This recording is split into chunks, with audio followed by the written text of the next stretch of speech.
हरे कृष्ण, राधे राधे सभी को। राधे गोविंद श्रृंगार में आप सबको स्वागत है। आज की लीला है भगवान श्री जगन्नाथ की। ये पुरी के उड़ीसा में कर्मबाई नाम के एक महिला रहते थे। इनका कोई संतान नहीं था, ये निसंतान थे। वो नियमित मंदिर जाया करते थे। श्री जगन्नाथ दर्शन था उनके प्रतिदिन का एक काम। तो धीरे धीरे वो जगन्नाथ को पुत्र ज्ञान स्नेह करने लगे। दर्शन समय वो नियमित एक फल लिया जा करते थे और जगन्नाथ को निवेदन करते थे। एक दिन पूजा खत्म होने के बाद वो खाना बना रहे थे और खाने में खिचड़ी बना रहे थे। वो खाना बनाना खत्म होने के बाद ही वो अचानक उनके मन में ख्याल आया, प्रतिदिन भगवान को फल निवेदन करते थे, अगर आज हम खिचड़ी निवेदन करें तो भगवान को शायद अच्छा लगे।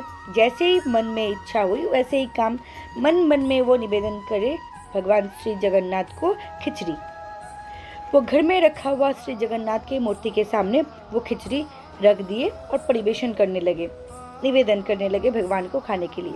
ठीक उसी समय एक काले, एकदम अजीब काले एक बालक, छोटा सा नन्हा बालक बट प्यारा एकदम बालक, वो घर में प्रवेश किए और वो कहने लगे, मुझे बहुत ज़्यादा भूख लगा है, मुझे कुछ खाने देने के लिए। कर्मबाई वो भगवान छोटे से बालक को देखने लगे, अपलक देखने लगे और एक आसन बिछा दिए और उनको बैठने के लिए कहे। फिर वो सोचने लगे क्या खाना दिया जाए। फिर जगन्नाथ को वो खिचड़ी की थाली छोटे से नन्हे बालक को वो दे दिए। वो छोटे से बालक बहुत ही आनंद के अनुसार खाने लगे। बालक परमानंद में खाए जा रहे और पास में बैठे वो कर्मबाई उन्हें पंखा के हवा करने लगे ताकि गर्म खिचड़ी उनको खाने में कोई असुविधा ना हो। वो देखने लगे। उसी प्रसाद खाने के बाद वो छोटा सा नन्हा बालक बहुत ज़्यादा खुश हो गए और वो कहने लगी, मुझे प्रतिदिन सुबह यही वाले खिचड़ी चाहिए। कर्मबाई ऐसे ही एकदम यंत्र की तरह एक माथा हिला दिया और कहने लगे, प्रतिदिन वो इसी समय सुबह आएंगे तो हम उनको खिचड़ी खिलाएंगे।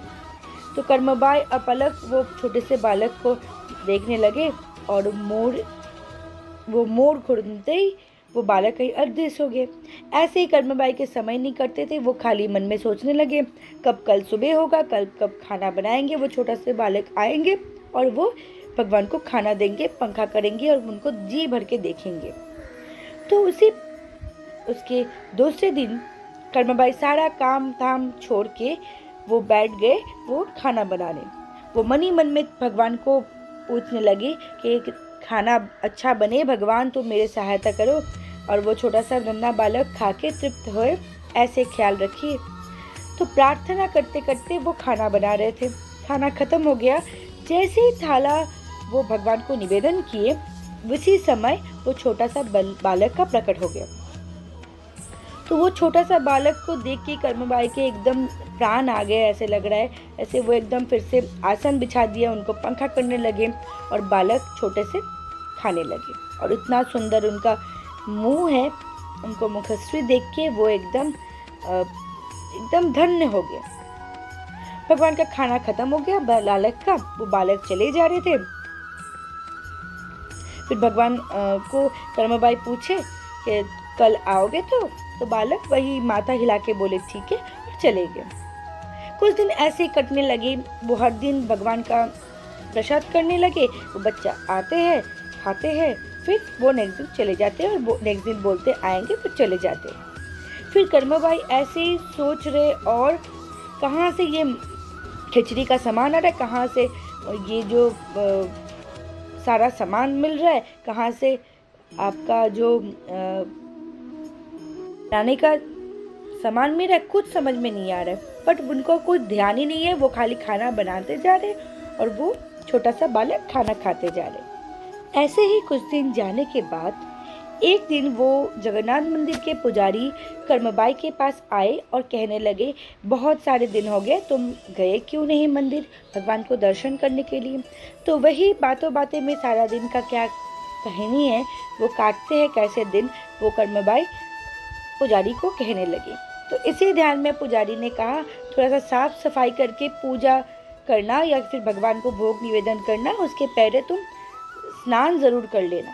तो ये कहने लगे और वो पुजारी जी चले गए।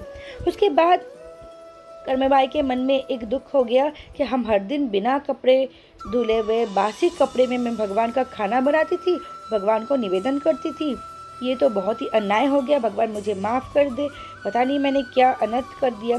ऐसे सोचते रहे और उसके दूसरे दिन वो सुबह उठ के नहाए, अपने बासी कपड़ा को छोड़े, उसके बाद खाना बनाने लगे।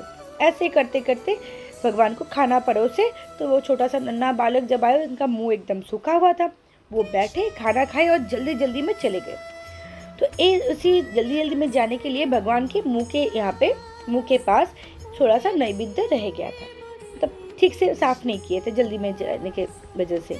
तो वहाँ पे पुजारी जी अचानक जब पूजा करने गए, तब अचानक से देखे भगवान के पूजा के रूम से कहीं से एक सुंदर सा सुगंध आ रहा है नैवेद्य के। तो नैवेद्य के सुगंध आने पे भगवान को, पुजारी को लगा अचानक कहाँ से आ रहा है, भगवान क्या हो गया। तभी पुजारी को नज़र में आए श्री जगन्नाथ के मुंह के पास में थोड़ा सा नैवेद्य लगा हुआ है। तो वो अचानक से सोचने लगे और उसी दिन भगवान को पूछने लगे, तो मेरे यहाँ पे तो हुआ नहीं है ऐसे कोई खिचड़ी या फिर कुछ भी, तो आप कहाँ से, इतना भाग्यशाली कौन है जो जिसके पास आप जाके ऐसे खिचड़ी खाए हैं।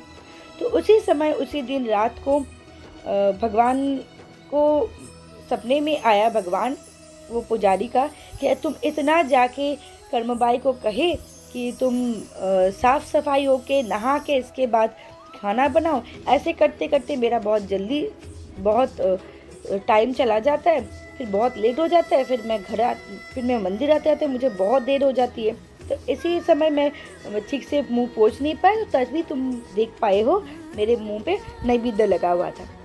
तो इसी सोचने के बाद जब उनके नींद टूटा तो वो तुरंत कर्मबाई के घर में गए और जाके कहे कि तुम जल्दी जल्दी सुबह उठ के नहाने का ज़रूरत नहीं है, जैसे तुम पहले करती थी वैसे ही भगवान को नैवेद्य निवेदन किया करो। तो जैसे ही करने के बाद वो फिर से वही करने लगे। वही हर दिन का एक कहानी हुआ करते थे। हर दिन सुबह होता था, भगवान जगन्नाथ बालक के रूप में आके वो भगवान निवेदन किया हुआ नैवेद्य ग्रहण करते थे। इसीलिए कहा जाता है पुरी के जगन्नाथ में हर एक प्रसाद के अंदर एक प्रसाद ज़रूर से ज़रूर हर दिन बनाया जाता है, वो है कर्मबाई की खिचड़ी। एक दिन ऐसे भी हुआ था, भगवान जगन्नाथ की आंखों से अश्रुधारा बहुत निकलने लगे और सब बहुत परेशानी में हो गए थे कि क्या हो गया, भगवान जगन्नाथ ऐसे क्यों रोए जा रहे। तभी उसी दिन रात को पुजारी के सपने में आए कि पता चला कि कर्मबाई का देहांत हो गया और कर्मबाई की खिचड़ी हर दिन भगवान को कौन खिलाएगा खिचड़ी। तो यही सोच में भगवान बहुत कष्ट में है। तो उसी दिन से हर दिन पुरी में कर्मबाई की खिचड़ी के नाम से एक खिचड़ी ज़रूर से ज़रूर बनता है। चलिए आज के लीला यहाँ तक ही है। कैसे लगा आपको ये लीला? चलिए राधे राधे।